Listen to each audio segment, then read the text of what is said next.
وكل ضلالة في النار.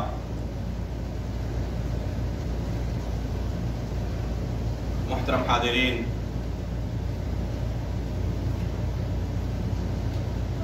اللہ رب العالمین نے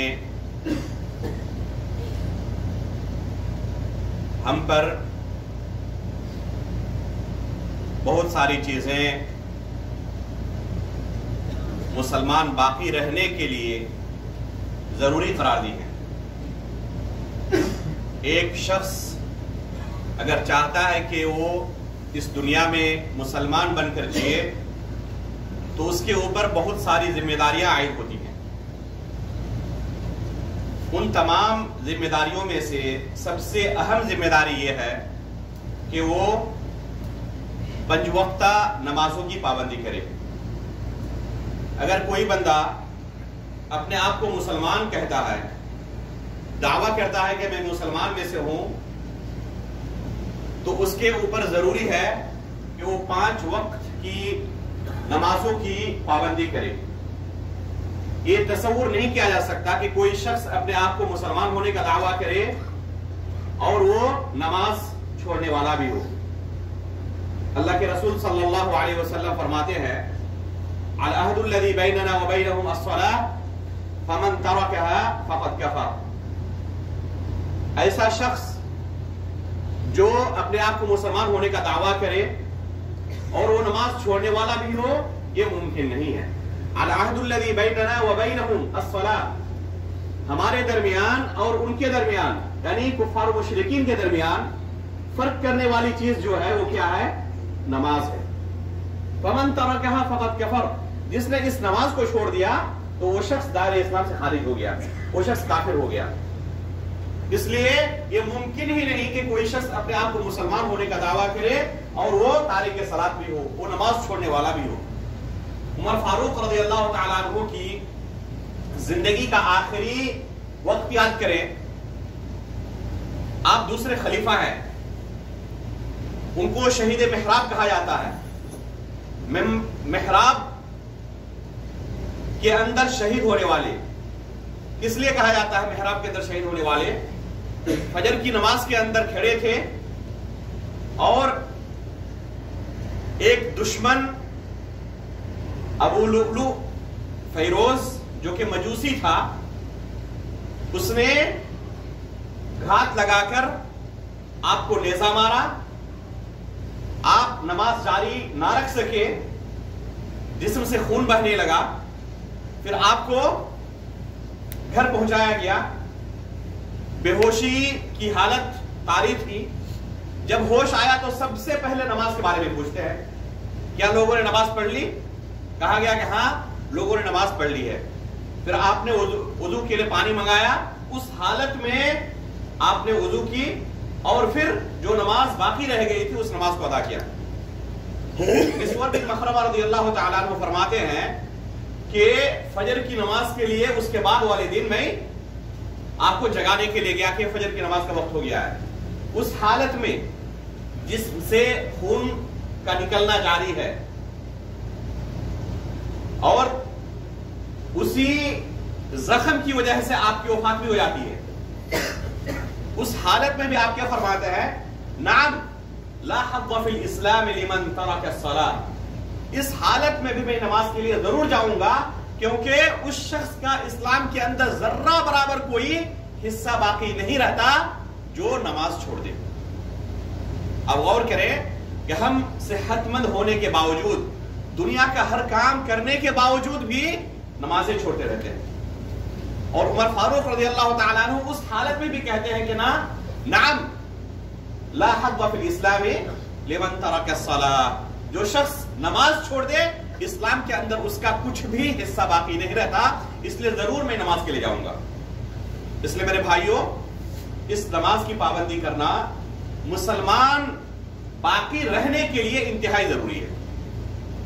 افسوس کی بات یہ ہے کہ ہم بہت سارے لوگ ایسے ہوتے ہیں جو نماز کی پابندی نہیں کرتے، اور جو نماز کی پابندی کرتے بھی ہیں تو چونکہ نماز کے اندر جو اذکار ہم پڑھتے ہیں وہ ہماری اپنی زبان میں نہیں ہے، عربی زبان میں ہے، اور عربی زبان سے ہم واقف نہیں ہیں، اس وجہ سے نماز کے اندر ہم کیا کچھ کہتے ہیں، اللہ سے کیا طلب کرتے ہیں، کیا وعدہ کرتے ہیں، ان چیزوں کو نہیں جانتے. اور اسی وجہ سے نماز کے اندر جو ہمیں خشوع اور خضوع کے ساتھ نماز پڑھنا چاہیے تھا اور ہمارے اندر خشوع و خضوع پیدا ہونا چاہیے تھا، وہ حقیقت میں پیدا نہیں ہو پاتا.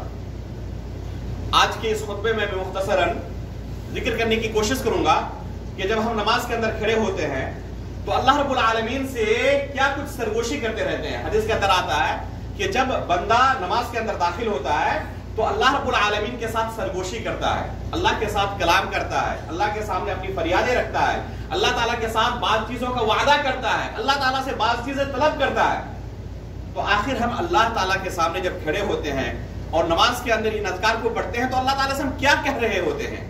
انشاءاللہ آج کی اس خطبے میں مختصر طور پر ان باتوں کا تذکرہ کروں گا. سب سے پہلے جب ہم نماز شروع کرتے ہیں تو کیا کہتے ہیں؟ اللہ اکبر. اور یہ خود ایک نماز کے اندر کئی مرتبہ کہتے ہیں. جب بھی ایک رکن سے دوسرے رکن میں منتقل ہوتے ہیں تو کیا کہتے ہیں؟ اللہ اکبر. جیسے ہم نے نماز شروع کی تو کہتے ہیں اللہ اکبر، پھر قیام کی حالت سے رکوع میں جانا ہو تو پھر کہتے ہیں اللہ اکبر، سجدے کے لیے جانا ہو، سجدے سے اٹھنا ہو کیا کہتے ہیں؟ اللہ اکبر، پھر قیام کے لیے اٹھنا ہو اللہ اکبر. بار بار ہم اس جملے کو دہراتے رہے ایک ہی نماز کے اندر کئی مرتبہ. اور دن میں کم از کم 5 وقت کی نماز پڑھنا ہمارے اوپر ضروری ہے. اس کے بعد سنتیں ہیں، نوافل ہیں، یہ الگ سے ہیں. تو اس کلمے کو ایک مسلمان بندہ دن میں کتنی مرتبہ دہراتا ہے آپ تصور کر سکتے ہیں. اللہ رب العالمین نے ان اذکار کو نماز کے اندر فرض قرار دیا ہے. اگر کوئی اللہ اکبر نہ کہے تو اس کی نماز ہی نہیں ہوگی. آپ غور کریں کہ آخر ان اذکار کو، ان کلمات کو ہم جو بار بار دہراتے ہیں تو یقیناً اس کا کوئی خاص مقصد ہے، اس کا کوئی پس منظر ہے. اللہ رب العالمین ہمیں بار بار ان چیزوں کی یاد دہانی کرانا چاہتا ہے کہ اے بندو، دنیا کے اندر مشغول ہو کر تم اس چیز کو بھول نہ جاؤ. چاہے دنیا کے اندر کتنے ہی مشغول کیوں نہ ہو، ان چیزوں کو ہمیشہ یاد کرتے رہو. اللہ اکبر اس جملے کا معنی کیا ہے؟ ہم میں سے ہر کوئی جانتا ہے کہ اس جملے کا معنی کیا ہے، لیکن حقیقت میں یہ کتنا عظیم جملہ ہے اس کا ہمیں احساس نہیں ہوتا. اللہ اکبر کا معنی کیا ہے؟ اللہ سب سے بڑا ہے. اللہ سب سے بڑا ہے. کیا کبھی ہم نے غور کرنے کی کوشش کی کہ اللہ تعالیٰ کتنا بڑا ہے؟ ہم کہتے ہیں اللہ سب سے بڑا ہے. اب غور کریں کہ اللہ رب العالمین کی مخلوقات دنیا کے اندر کتنی زیادہ ہیں اور کتنے بڑے بڑے مخلوقات اللہ تعالیٰ نے اس دنیا کے اندر پیدا کیے ہیں. خود یہ زمین کتنی بڑی ہے. اگر ہم اس زمین کا کنارہ ڈھونڈنا چاہیں تو اس کا کوئی ہمیں کنارہ نہیں ملتا. اس زمین کے اندر اللہ رب العالمین نے کتنی مخلوقات پیدا کی ہیں اس کا کوئی شمار نہیں کر سکتا. ایک درخت کے اندر کتنے پتے ہیں اگر کسی کو کہا جائے کہ شمار کر تو شمار کر سکتا ہے؟ اس کے لیے ممکن نہیں ہے کہ ایک درخت کے پتوں کو شمار کرے. ایک گاؤں کے اندر، ایک شہر کے اندر، ایک ملک کے اندر کتنے درخت ہوں گے کسی کو اس کا علم ہی نہیں ہے. ان درختوں کے اندر کتنے پتے ہیں کسی کو کچھ پتا ہے؟ دنیا کے تمام لوگ مل کر بھی اگر صرف ایک اللہ کی چھوٹی سی مخلوق کے بارے میں اگر معلومات حاصل کرنا چاہے تو پوری دنیا کے لوگ مل کر بھی ایک چھوٹی سی مخلوق کے بارے میں معلومات کو حاصل نہیں کر سکتے. اگر کہا جائے کہ پوری دنیا کے لوگ اگر کوشش کر لیں، جتنے سائنسدان ہیں، جتنے پڑھے لکھے لوگ ہیں، تمام لوگ مل کر صرف ایک کام پر لگ جائیں کہ دنیا کے اندر کتنے درخت ہیں، شمار کر سکتے ہیں؟ نہیں کر سکتے. ان درختوں کے اندر کتنے پتے ہیں ناممکن ہے کہ کوئی شمار کر لے. قرآن کے اندر اللہ رب العالمین کا ارشاد فرماتا ہے، غور کریں، وَمَا تَسْقُطُ مِنْ وَرَقَةٍ إِلَّا يَعْلَمُهَا. کسی درخت سے پوری دنیا کے اندر کسی درخت سے کوئی پتا بھی گرتا ہے تو اللہ تعالیٰ کو اس کا بھی علم ہے. اللہ اکبر. یہ ہمارا پروردگار ہے جسے ہر چھوٹی بڑی چیز کے بارے میں جانکاری ہے. ہمارے دلوں کے اندر کیا کھٹک رہے ہیں، آپ کے بغل میں آپ کا ساتھی بیٹھا ہوا ہے وہ کیا سوچ رہا ہے آپ کو پتا نہیں ہے. دلوں کے اندر کھٹکنے والی باتوں کو بھی اللہ تعالیٰ جانتے ہیں. انہ علیم بذات الصدور. تمہارے دلوں کے اندر کیا تم کہہ رہے ہو، کیا سوچ رہے ہو، اللہ تعالیٰ ان چیزوں کو بھی جانتا ہے. اتنی بڑی دنیا کس نے پیدا کی؟ اسی اللہ رب العالمین نے پیدا کی. یہ زمین اتنی بڑی ہے، ہم سوچتے ہیں کہ شاید اس سے بڑی کوئی زمین نہ ہو، مخلوق نہ ہو، لیکن یہ اتنی بڑی دنیا ہے، یہ اللہ کی سب سے بڑی مخلوق نہیں ہے، اس سے بھی بڑے بڑے مخلوق اللہ تعالیٰ نے پیدا کیے ہیں۔ یہ دنیا جتنی بڑی ہے، ہم یہ سورج دیکھ رہے ہیں اپنے سامنے، اور سورج کی گرمی سے کتنے پریشان رہتے ہیں۔ یہ سورج اس دنیا سے سائنسدانوں کے مطابق 13 لاکھ گنا بڑا ہے۔ یہ دنیا اتنی بڑی ہے، لیکن یہ سورج اس دنیا سے 13 لاکھ گنا بڑا ہے، یعنی اس طرح کی اور 13 لاکھ زمینیں ہوتی تو ایک سورج کے برابر ہوتا۔ اللہ اکبر۔ اس سورج کو کس نے پیدا کیا؟ اس سورج کو بھی اللہ نے پیدا کیا ہے، اور یہ سورج بھی سب سے بڑی مخلوق نہیں ہے۔ ایک سیارہ ہے جس کی تفتیش سائنسدانوں نے کی ہے، اس سیارے کا نام ہے وائی کانس ماجورس۔ سائنسدانوں کے مطابق یہ وائی کانس ماجورس جو سیارہ ہے، یہ سورج سے 9 بلین گنا بڑا ہے۔ یہ سورج سے بھی 9 بلین گنا بڑا ہے۔ اس کو بھی کس نے پیدا کیا ہے؟ اس کو بھی اللہ نے پیدا کیا ہے۔ یہ صرف ایک زمین اور ایک آسمان کی بات ہے، اس طرح کے اور 6 آسمان ہیں، اس طرح کی اور 6 زمینیں ہیں۔ ان آسمانوں میں، ان زمینوں میں اللہ نے کیا کچھ رکھا ہے تک کسی نے دیکھا ہے؟ انسان کی جتنی بھی تحقیقات ہیں وہ کس چیز کے بارے میں ہے؟ صرف اس زمین کے بارے میں تحقیق ہے، اور اس آسمان کے بارے میں کچھ جو چیزیں دکھائی دے رہی ہیں۔ اس آسمان کے بعد اور کیا کچھ ہے، آج تک کسی سائنسداں کی یہ ہمت نہیں ہوئی، اللہ نے کسی کو اتنی طاقت نہیں دی کہ اس آسمان کو چیر کر جائے اور دوسرے آسمان تک پہنچے۔ یہ آج تک کسی کی طاقت نہیں ہوئی۔ انسان کی جتنی معلومات ہیں وہ کس حد تک محدود ہیں؟ صرف ایک زمین اور ایک آسمان تک محدود ہے۔ باقی 6 آسمانوں کے اندر، باقی 6 زمینوں کے اندر اللہ تعالیٰ نے کیا کچھ رکھا ہے اس کے بارے میں کسی کو پتا ہی نہیں ہے۔ اسی لیے اللہ تعالیٰ قرآن کریم کے اندر ارشاد ہے، فَلَا أُقْسِمُ بِمَا تُبْصِرُونَ وَمَا لَا تُبْصِرُونَ۔ قسم ہے ان تمام چیزوں کی جس کو تم دیکھ رہے ہو اور جس کو تم نے دیکھا ہی نہیں۔ ان آسمانوں کے اندر کیا کچھ ہے کسی کو کچھ پتا ہی نہیں۔ ان تمام چیزوں کا خالق کون ہے؟ اللہ رب العالمین ہے۔ ان تمام چیزوں سے ہمارا رب بڑا ہے۔ اللہ اکبر۔ اللہ سب سے بڑا ہے۔ یہ جملہ ہم بار بار دہراتے ہیں، لیکن ہمارے دل کے اندر یہ احساس نہیں ہوتا کہ اللہ کتنا بڑا ہے۔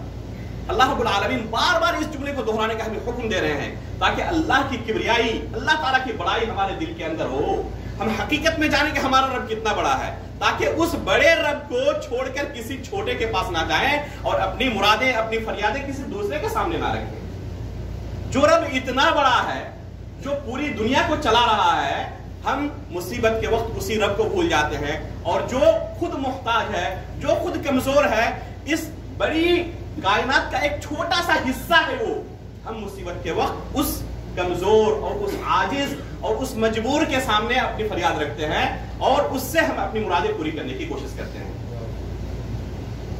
اگر حقیقت میں ہمیں احساس ہو جائے کہ ہمارا رب کتنا بڑا ہے، تو ہم اس بڑے رب کے چھوڑ کر کسی دوسرے کے سامنے اپنی جھولی نہیں پھیلائیں گے۔ یہ نماز کے اندر ہم اللہ رب العالمین کے سامنے اس چیز کا وعدہ کرتے ہیں۔ اللہ رب العالمین ہمیں بار بار یاد دہانی کرا رہا ہے، تو ہمیں اس کا پاس و لحاظ بھی رکھنا چاہیے۔ اس کے بعد ہم کیا کہتے ہیں؟ دعائے ثنا پڑھتے ہیں، پھر سورہ فاتحہ پڑھتے ہیں۔ سورہ فاتحہ کے اندر ہم کیا کچھ کہتے ہیں، انشاءاللہ دوسرے خطبے کے اندر اس کو بھی مختصر طور پر بیان کیا جائے گا۔ اللہ تعالیٰ سے دعا ہے کہ اللہ تعالیٰ حقیقت میں ہمارے دلوں کے اندر اس احساس کو جگا دے کہ اللہ رب العالمین کے علاوہ ہم کسی سے فریاد رسی نہ کریں، ہر مصیبت کے وقت صرف اس کو پکاریں، اس کے علاوہ کسی کے سامنے اپنی جھولی نہ پھیلائیں۔ آمین تقبل یا رب العالمین۔